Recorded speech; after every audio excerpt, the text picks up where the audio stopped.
Hi hello ಎಲ್ರಿಗೂ ನಮಸ್ಕಾರ. ಮತ್ತೊಂದು ಹೊಸ ವಿಡಿಯೋಗೆ ಸ್ವಾಗತ ಸುಸ್ವಾಗತ. ಫೈನಲಿ ಅಂತೂ ಇಂಡಿಯಾ ಹಾಗೂ ಬಾಂಗ್ಲಾದೇಶ್ ಇನ್ನು 10 ದಿನಗಳಿರ್ಬೇಕಾದ್ರೆ ಸ್ಕ್ವಾಡ್ ಅಂತೂ ಪ್ರಕಟವಾಗಿದೆ. ನಮ್ಮ ಇಂಡಿಯನ್ ಸ್ಕ್ವಾಡ್ ಯಾವ ರೀತಿ ಇದೆ ಅಂತ ಹೇಳಿಕ್ಕೆ ಈ ವಿಡಿಯೋ ಮಾಡ್ತಾ ಇರೋದು. ಯಾರೆಲ್ಲ ನನ್ನ ಚಾನಲ್ ಮೊದಲ ಟೈಮ್ ವಿಸಿಟ್ ಮಾಡ್ತಾ ಇದ್ದಾರೆ, ಪ್ಲೀಸ್ ವಿಡಿಯೋಸ್ ಇಷ್ಟವಾಗ್ತಿದ್ರೆ ಹಾಗೂ ಹೆಚ್ಚಿನ ಸ್ಪೋರ್ಟ್ಸ್ ಅಪ್ಡೇಟ್ಗಳಿಗಾಗಿ ನನ್ನ ಚಾನಲ್ನ ಸಬ್ಸ್ಕ್ರೈಬ್ ಆಗೋದನ್ನ ಮಾತ್ರ ಮರೆಯಕ್ಕೆ ಹೋಗ್ಬೇಡಿ. ಹಾಗೆ ಇಷ್ಟ ಆದ್ರೆ ಒಂದು ಲೈಕ್ ಕೊಡಿ ಹೇಗಿತ್ತು ಅಂತ ವಿಡಿಯೋ. ಮೊದಲಿಗೆ ನಾ ಮಾಡಿದ್ದೆ ವಿಡಿಯೋ ಯಾವ ರೀತಿ ಇರ್ಬೋದು ಸ್ಕ್ವಾಡ್ ಅಂತ. ಅದರಲ್ಲಿ ಏನು ಚೇಂಜಸ್ ಇಲ್ಲ, ಒಂದು 2-3 ಚೇಂಜಸ್ ಬೌಲಿಂಗ್ ಡಿಪಾರ್ಟ್ಮೆಂಟ್ ಅಲ್ಲಿ ಮಾತ್ರ 3 ಚೇಂಜಸ್ಗಳಾಗಿವೆ. ಏನಂತ ಹೇಳಿದ್ರೆ ಕುಲ್ದೀಪ್ ಯಾದವ್, ಆಕಾಶ್ದೀಪ್ ಹಾಗೂ SDL 3 ಜನ ಆ್ಯಡ್ ಆಗ್ತಾರೆ ಅಷ್ಟೇ. ಮತ್ತೆ ಯಾವುದೇ ರೀತಿಯ ಚೇಂಜಸ್ ಇಲ್ಲ. ಅದೇ ರೀತಿ ಮೊಹಮ್ಮದ್ ಶಮಿ ಅವರು ಇನ್ನೂ ಕಮ್ ಬ್ಯಾಕ್ ಮಾಡಲಿಲ್ಲ. ಯಾವ ರೀತಿ ಇದೆ ಅಂತ ಸ್ಕ್ವಾಡ್ ನಿಮ್ಮ ಮುಂದೆ ಡಿಸ್ಪ್ಲೇ ಆಗ್ತಾ ಇರ್ಬೋದು. ರೋಹಿತ್ ಶರ್ಮಾ ಅವರು ಕ್ಯಾಪ್ಟನ್ ಆಗಿ ಅಂತೂ ಮೊದಲೇ ಆಯ್ಕೆ. ಅದೇ ರೀತಿ ಯಶಸ್ವಿ ಜೈಸ್ವಾಲ್, ರೋಹಿತ್ ಶರ್ಮಾ ಹಾಗೂ ಯಶಸ್ವಿ ಜೈಸ್ವಾಲ್ ಅವರೇ ಓಪನಿಂಗ್ ಮಾಡ್ತಾರೆ ಲೆಫ್ಟ್ ಅಂಡ್ ರೈಟ್ ಕಾಂಬಿನೇಷನ್ ಮೂಲಕ.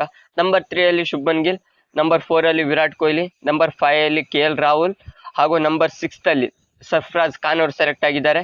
ಅದೇ ರೀತಿಯಾಗಿ ನಂಬರ್ 7 ಅಲ್ಲಿ ರಿಷಬ್ ಪಂತ್, ಅದೇ ರೀತಿಯಾಗಿ ನಂಬರ್ 8 ಅಲ್ಲಿ ಧ್ರುವ್ ಜುರೇಲ್, ಅದೇ ರೀತಿಯಾಗಿ ನಂಬರ್ 9 ಅಲ್ಲಿ ಅಶ್ವಿನ್, ರವಿಚಂದ್ರನ್ ಅಶ್ವಿನ್. ಅದೇ ರೀತಿಯಾಗಿ ಮತ್ತೊಬ್ಬ ಆಲ್ರೌಂಡರ್ ಆಗಿ ನಂಬರ್ 10 ಅಲ್ಲಿ ರವೀಂದ್ರ ಜಡೇಜಾ, ಅದೇ ರೀತಿಯಾಗಿ ಅಕ್ಷರ್ ಪಟೇಲ್ 12ನೇದಾಗಿ ಕುಲ್ದೀಪ್ ಯಾದವ್ ಅವರು ಆಯ್ಕೆಯಾಗಿದ್ದಾರೆ. ಇದೊಂದು ನನ್ನ ಚೇಂಜಸ್ ಅಲ್ಲಿ ಇರದೇ ಇದ್ದದ್ದು, ಕುಲ್ದೀಪ್ ಯಾದವ್ ಇರಬಹುದು ಹೆಚ್ಚಾಗಿ. ಅದೇ ರೀತಿಯಾಗಿ ಮೊಹಮ್ಮದ್ ಸಿರಾಜ್, ಅದರ ನಂತರ ಆಕಾಶ್ದೀಪ್. ನಾ ಅಲ್ಲಿ ಶಮಿನ ಆ್ಯಡ್ ಮಾಡ್ಕೊಂಡಿದ್ದೆ ಕಂಬ್ಯಾಕ್ ಆಗಿದ್ರೆ, ಇಲ್ಲಿ ಕಂಬ್ಯಾಕ್ ಮಾಡಲಿಲ್ಲ ಶಮಿ ಅವರು, ಆಕಾಶ್ದೀಪ್ ಅವರು ಸೆಲೆಕ್ಟ್ ಆಗಿದ್ದಾರೆ. ಅದೇ ರೀತಿಯಾಗಿ ಜಸ್ಪ್ರೀತ್ ಬುಮ್ರಾ ಅವರು ಇಲ್ಲಿ ಕಂಬ್ಯಾಕ್ ಮಾಡಿದ್ದಾರೆ. ಯಾಕಂತ ಹೇಳಿದ್ರೆ ಸುಮಾರು ರೂಮರ್ಸ್ಗಳು ಹರಿದಾಡ್ತಾ ಇತ್ತು, ಜಸ್ಪ್ರೀತ್ ಬುಮ್ರಾ ಅವರು ಇನ್ನೂ ಕಂಬ್ಯಾಕ್ ಮಾಡುವುದಿಲ್ಲ ಅಂತಾರೆ, ನ್ಯೂಜಿಲೆಂಡ್ ಸೀರೀಸ್ಗೆ ಆಯ್ಕೆ ಆಗ್ತಾರೆ. ಅಲ್ಲಿಯವರೆಗೂ ಕೂಡ ಜಸ್ಪ್ರೀತ್ ಬುಮ್ರಾ ಅವರು ಬಾಂಗ್ಲಾದೇಶ್ ಸೀರೀಸ್ಗೆ ಅನ್ಅವೈಲಬಲ್ ಆಗಿರ್ತಾರೆ ಅಂತ ರಿಪೋರ್ಟ್ಸ್ಗಳು ಹರಿದಾಡ್ತಾ ಇತ್ತು.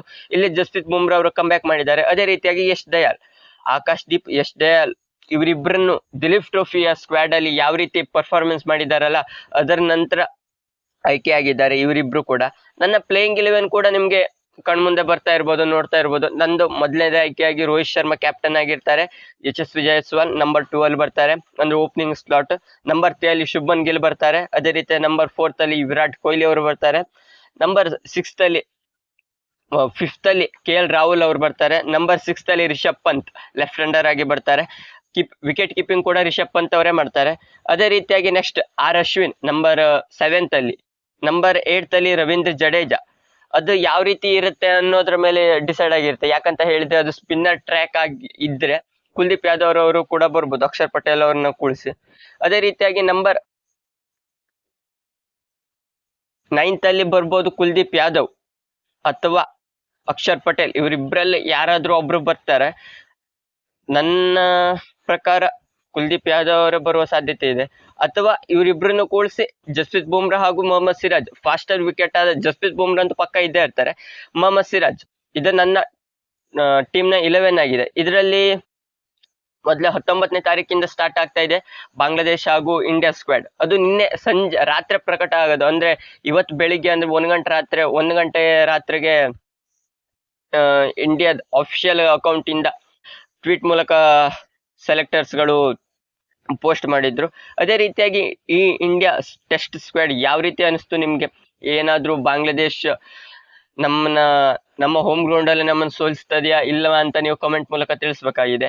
ಈ ಇಂಡಿಯನ್ ಸ್ಕ್ವಾಡ್ ಅಲ್ಲಿ ಯಾವೆಲ್ಲ ನಿಮ್ ಚೇಂಜಸ್ ಅಲ್ಲಿ ಇರ್ಬೇಕಾಗಿತ್ತು, ಅಂದ್ರೆ ಯಾರ್ಯಾರು ಕಮ್ ಬ್ಯಾಕ್ ಮಾಡಬೇಕಾಗಿತ್ತು, ರಹಾನೆ, ಪೂಜಾರ ಯಾರಾದ್ರೂ ಕಮ್ ಬ್ಯಾಕ್ ಮಾಡ್ಬೇಕಾಗಿತ್ತು, ಅಥವಾ ಇದೇ ಸ್ಕ್ವಾಡ್ ಪರ್ಫೆಕ್ಟ್ ಆಗಿದೆಯಾ, ಇಂಡಿಯನ್ ಸೆಲೆಕ್ಟರ್ಸ್ ಕರೆಕ್ಟ್ ಆಗಿ ಸೆಲೆಕ್ಟ್ ಮಾಡಿದ್ದಾರೆ ಏನಂತ ನೀವು ಕಮೆಂಟ್ ಮೂಲಕ ತಿಳಿಸಿ. ಅದೇ ರೀತಿ ಈ ವಿಡಿಯೋ ಇಷ್ಟ ಆದ್ರೆ ಲೈಕ್, ಶೇರ್ ಹಾಗೂ ಸಬ್ಸ್ಕ್ರೈಬ್ ಮಾಡೋದನ್ನ ಮಾತ್ರ ಮರೆಯೋಕೆ ಹೋಗ್ಬೇಡಿ.